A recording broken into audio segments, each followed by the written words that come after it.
자, 한 달 안에 자유한국당과 바른정당이 통합된다면 앞으로 전국 어떻게 바뀔 것 같으십니까? 자유한국당 홍준표 대표와 바른정당 김무성 의원이 보수 통합의 시기를 못 박았습니다. 목소리 들어보시죠.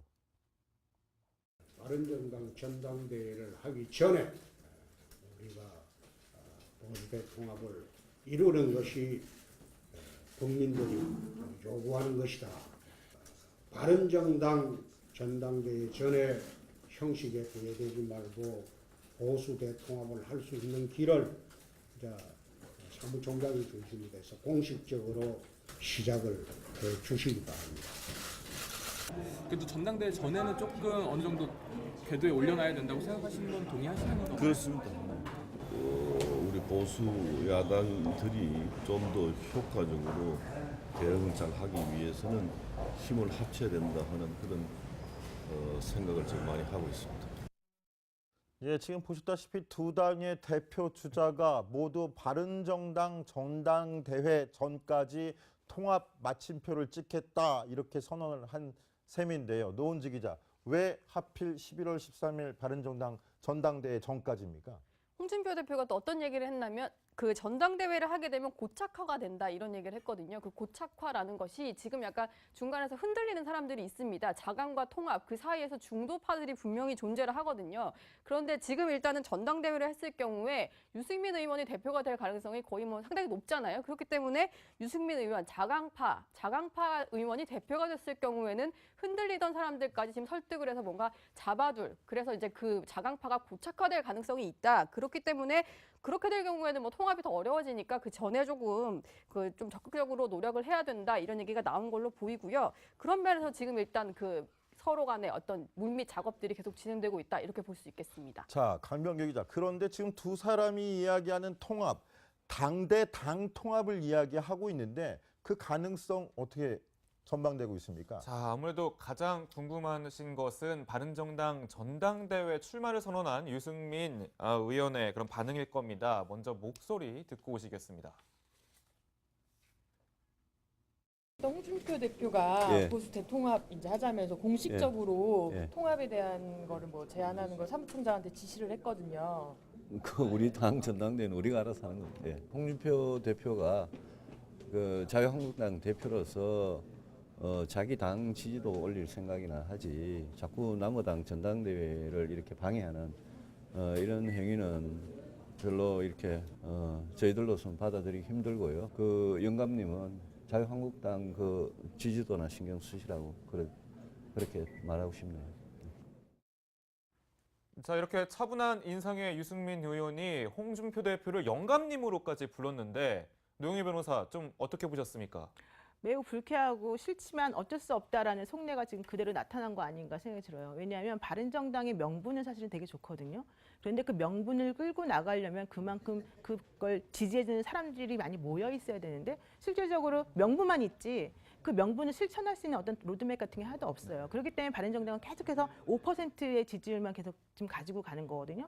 그런데 실질적으로 보시면은 오히려 그 홍준표 대표가 뭐 이런 말하고 저런 말해서 사람들한테 욕도 많이 듣지만 지금 현재 20%까지 올라간 상황이잖아요. 그렇다면 내년 지방선거가 얼마 안 남은 시점에서는 당연히 홍준표 대표가 미워도 어쨌든 간에 자유한국당하고 합치지 않는 이상은 우리의 당의 미래는 없다라는 게 지금 현재 남아있는 바른정당 사람들의 생각일 거라는 거죠. 그렇다면 그동안에 본인들이 자강판이 뭐 통합판이 해가지고 서로 얘기는 해왔지만 현실적으로는 통합을 해야만이 살 수 있다는 식으로 생각할 수밖에 없는 구조가 되지 않습니까?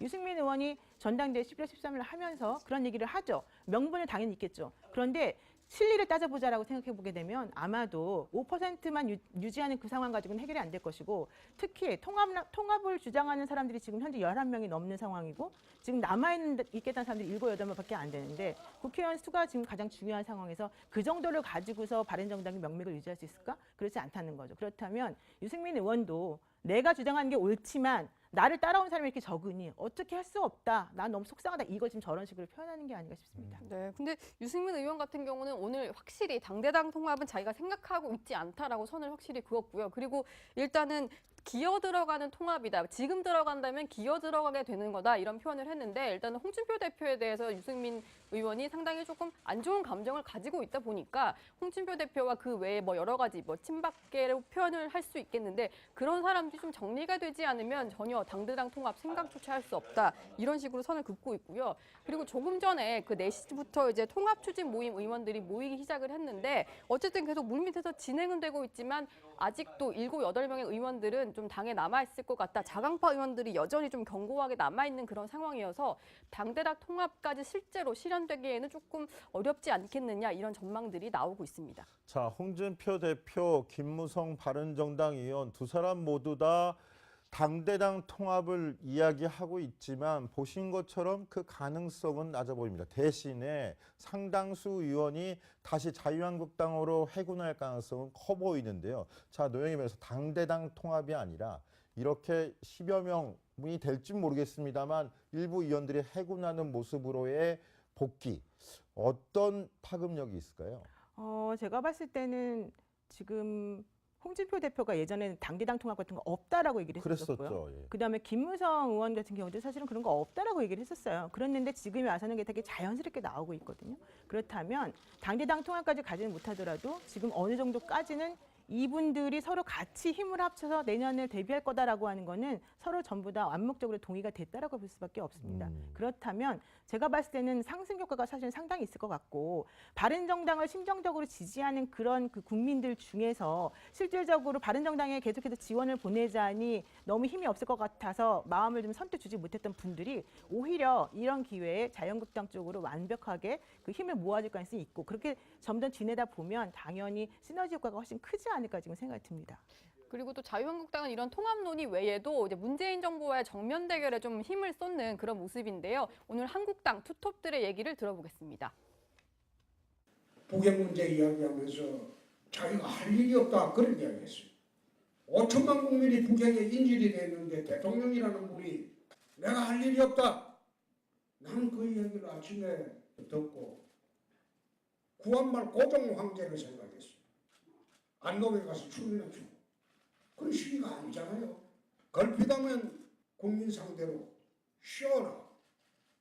노무현 전 대통령 일가의 640만 달러 전모와 그 행방이 어디로 갔는지, 그 NLL과 관련돼서 당시 대통령이 그 북한에 가서 어떤 행동을 했는지, 또 유엔 인권 결의안 기권을 할 때 어떤 절차를 밟아서 기권을 했는지, 바다 이야기는 어떻게 된 건지, 문준영 씨의 특혜 취업에 대해서도 좀 아무런 규명이 된 게 없다. 홍준표 대표는 문재인 대통령의 안보 무능이란 프레임을 이제 만들어 놓고 그 얘기를 계속 하고 있는데 아까 들어보시면 알겠지만 고종 황제의 비유를 해가면서 뭔가 문재인 대통령의 안보에 대해서 상당히 조금 무책임한 발언을 했다 이렇게 지적을 했습니다. 이게 어제 이제 문재인 대통령이 대수비를 이제 주재한 자리에서 안보가 우리가 주도적으로 어떻게 할 수 있는 여건이 안 된다. 이게 오부 요인을 만난 자리에서 한 얘기인데요. 어떻게 할 수 있는 여건이 안 된다. 뭐 외부에서 안보 위기가 조성이 되고 있는 거다. 이런 얘기를 했는데 이게 지금 대통령이 할 얘기가 아니고 이거 구한말의 고종 황제 같은 얘기 아니냐 이런 식으로 주장을 하고 있는 겁니다. 그리고 홍준표 대표 같은 경우는 오늘 이제 당원들에게 SNS 역량 강화 교육을 하면서 지금 이제 댓글 위력이 강력하다고 하면서 뭐 진보 진영들 그리고 정부 여당에서 계속 그런 식의 어떤 댓글 공작, 과거의 댓글 공작에 대해서도 수사를 하고 있으니 우리도 댓글이 얼마나 뭐 위대한지 한번 해보자 이러면서 뭐 댓글 역량 강화하겠다 이런 식의 어떤 메시지도 던졌습니다. 자, 자유한국당 여기에다가 정치보복대책 특별위원회라는 위원회도 구성을 했다고 합니다. 자, 강병 기자, 이거 무슨 위원회입니까? 결국은 정치적 역공에 나서겠다 이렇게 볼 수 있을까요? 네, 그런 의도로 기자들 사이에서는 풀이가 되고 있습니다. 아무래도 정치보복대책특별위원회가 이제 김대중 노무현 정부 시절에 어떤 적폐 비리를 캐내겠다 뭐 이런 취지로 이제 만들어진 건데요. 오늘 임명장이 방송 직전에 수여가 됐어요. 그런데 홍준표 대표가 우리 검찰 경찰 출신 다 모였다라고 얘기하니까 장제원 의원 임명장 받으면서 저는 아닌데요 이렇게 얘기하니까 홍준표 대표가 너는 싸움꾼이잖아라고 얘기하면서 이렇게 좀 강하게 좀 북돋아주는 그런 얘기를 좀 펼쳤습니다. 자, 검찰 경찰 싸움꾼들 어떤 조사를 하게 될까요? 노무현 전 대통령 일가 640만 달러 수수, 뇌물수수 의혹, 그리고 뭐 남북 회담 당시에 NLL 포기 논란, 그리고 바다 이야기 사건, 문재인 대통령의 아들 문준용 씨 특혜 취업 의혹을 다시 한번 들춰보겠다 이렇게 주장하고 있습니다. 자, 이 지금 자유한국당이 꼽은 적폐, 원조 적폐 문제들 따져보면 지금 문재인 정부와 다른 국가기관들에서 하고 있는 적폐 청산 작업들을 다분히 겨냥하고 있는 게 아니냐 이런 생각이 들 정도인데요. 자, 노영희 변호사께 한번 여쭤보겠습니다. 지금 한국당이 들고 나온 이른바 주장하고 있는 원조 적폐, 저 사건들 재조사나 재수사 대상이 될 수 있을까요? 사실 저 문제는 예전에 문재인 대통령이 대통령 되기 전부터 계속해서 문제시했었던 그런 그렇죠. 주제들이고요. 거기에 대해서 계속해서 해명을 해도 이제 받아들이지 않는 그런 상황이었기 때문에 이번에도 아마 그것을 당연히 들고 나와서 계속해서 당신들이 뭐라고 말해도 우리는 이것을 적폐로 규정하고 해결되지 않았다라고 볼 것이다라는 주장을 할 것 같습니다. 근데 가장 중요한 것은 공격은 외부에 있는 사람 한 명을 공통적인 적으로 만들어 놓고 내부 결속을 다지면서 경계선에 있는 사람들을 내 편으로 끌어들이는 게 가장 중요하거든요. 지금 현재 한국당에서 하고 있는 태도가 바로 그런 거 아니겠습니까? 네. 그러니까 본인들에게 더 씌워진 여러 가지 뭐 적폐라고 하는 것에 대해서 오히려 이제 반론을 제기하고 오히려 이제 공격적으로 나서면서 지금 현재로서는 노무현 전 대통령 같은 경우는 특히 지금 현재 살아있지 않기 때문에 오히려 살아있지 않은 분을 대상으로 한 저런 식의 주장을 펼치는 것은 문제를 제대로 해결하지 않겠다라고 문제가 제대로 해결될 수 없다라고 하는 걸 알면서 하는 것하고 마찬가지거든요. 그렇기 때문에 제가 봤을 때는 저런 식의 조사를 요구하는 것은 앞으로도 계속 될 것이고 그런 얘기가 계속해서 나오겠지만 그렇다고 해서 그게 제대로 해결될 것 같지는 않고 그게 아마 지방선거까지 계속 이어지지 않을까 생각합니다. 예, 지금 들으셨다시피 이런 정치 공방들 짧게는 지금 당장 시작되고 있는 정기국회, 또 길게는 내년 지방선거 등등까지도 영향을 미칠 수 있는 부분이기 때문에 여야가 사활을 걸고 신경전을 벌이는 모습인데요. 이런 모습 꼼꼼히 저희가 분석하고 챙겨드리도록 하겠습니다. 정치데스크 60초 뒤에 돌아옵니다.